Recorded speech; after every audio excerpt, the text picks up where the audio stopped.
What's up? I'm Jason Howell and I'm here with TWiT.tv, and I have in my cold hands here the HTC Jetstream. This is HTC's follow-up to the HTC Flyer tablet, their first 10.1-inch tablet, and it was just released not too long ago on AT&T's 4G LTE network. I unfortunately don't have LTE or AT&T service on this tablet, so I wasn't able to spend a whole lot of time with the LTE portion of the tablet, but I used it plenty on Wi-Fi, so this is kind of my first take on it. It's a dual-core 1.5 gigahertz Snapdragon processor with 1 gigabyte of RAM, 32 gigs of internal storage that you can swap out. It's a micro SD card in there, and it's running currently Android 3.1 Honeycomb. It's $700 on contract with AT&T. If you want to get it outside of contract, it's $850. One thing that I really like about HTC is you get some pretty solid build quality. You can kind of see it's got this nice brushed chrome-like backing on the tablet, and just when you feel it, it feels a lot different than if I grab here. This is my Samsung Galaxy Tab, which has a very kind of plasticky backing and just kind of feels a little bit cheaper. HTC goes out and really makes their devices feel pretty solid and sturdy, but it kind of comes at a price too, because what you can see, and actually I'll bring back the Galaxy Tab to kind of compare the two. The Galaxy Tab is much thinner, and I mean that's kind of the calling card of the Galaxy Tab, is that it's thin and light, versus the HTC Jetstream. It's got a pretty solid feel to it, but the Jetstream is pretty heavy. It has a proprietary micro USB port that requires you to use HTC's micro USB cord in order to plug it in and charge it, which is kind of a bummer. On this side you have the volume rocker, which actually feels really nice and works really well. The display itself is a 10.1-inch display.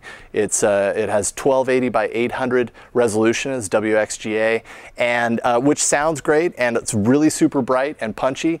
The problem that I have again with this is that the pixel density seems to be a little poor. So when you kind of have it at your normal viewing distance, some of the smaller fonts have that kind of rough outer edge to them. Camera performance, the camera actually is really good. It's got an 8 megapixel rear camera, and it has a 1.3 megapixel front camera.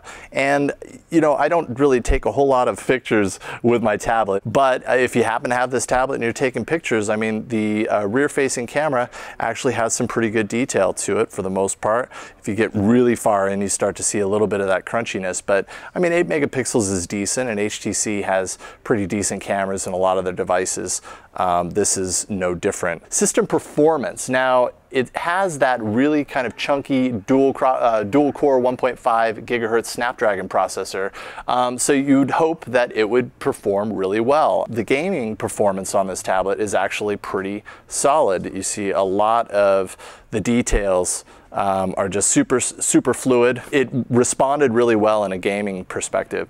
Where it kind of seems to slide backwards a little bit is when you get into just the Android UI, and even further than that, the Sense UI. Overall, I kind of expected the OS to be a little bit snappier and less laggy than I found it to be through extended use. The battery life, I mean, I have no complaints on that. I hardly had to charge this thing at all, and I feel like I was using it pretty regularly. I also wasn't using 4G, so that could be a big difference in what kind of performance you get out of it if you're using 4G regularly.